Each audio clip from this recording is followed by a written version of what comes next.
Chapter 24.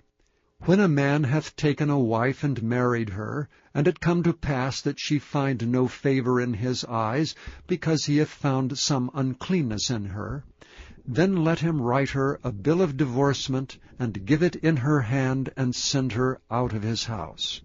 And when she is departed out of his house, she may go and be another man's wife.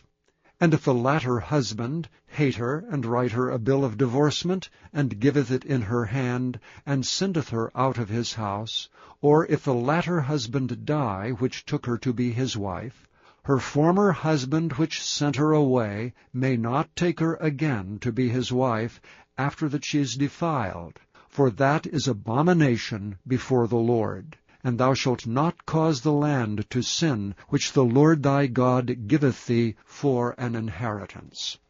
When a man hath taken a new wife, he shall not go out to war, neither shall he be charged with any business. But he shall be free at home 1 year, and shall cheer up his wife which he hath taken. No man shall take the nether or the upper millstone to pledge, for he taketh a man's life to pledge. If a man be found stealing any of his brethren of the children of Israel, and maketh merchandise of him, or selleth him, then that thief shall die, and thou shalt put away evil from among you.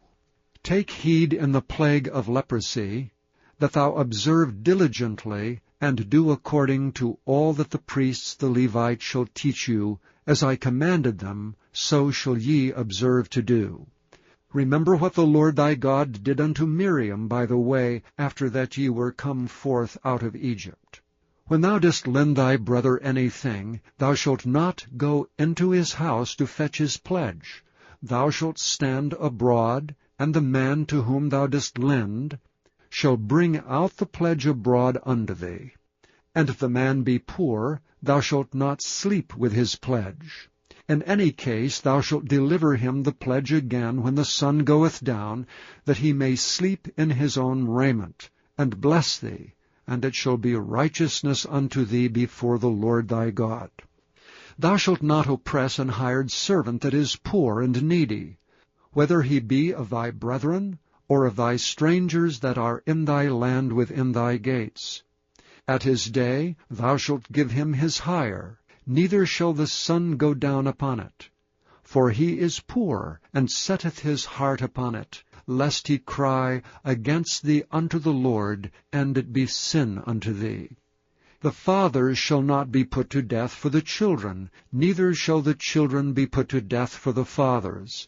Every man shall be put to death for his own sin. Thou shalt not pervert the judgment of the stranger, nor of the fatherless, nor take a widow's raiment to pledge.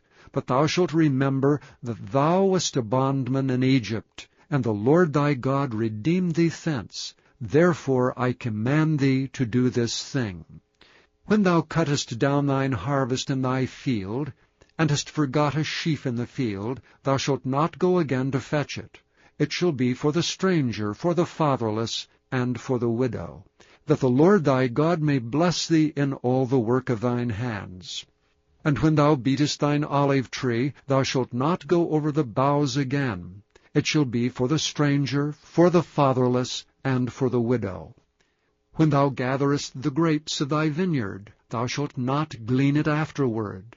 It shall be for the stranger, for the fatherless, and for the widow. And thou shalt remember that thou wast a bondman in the land of Egypt.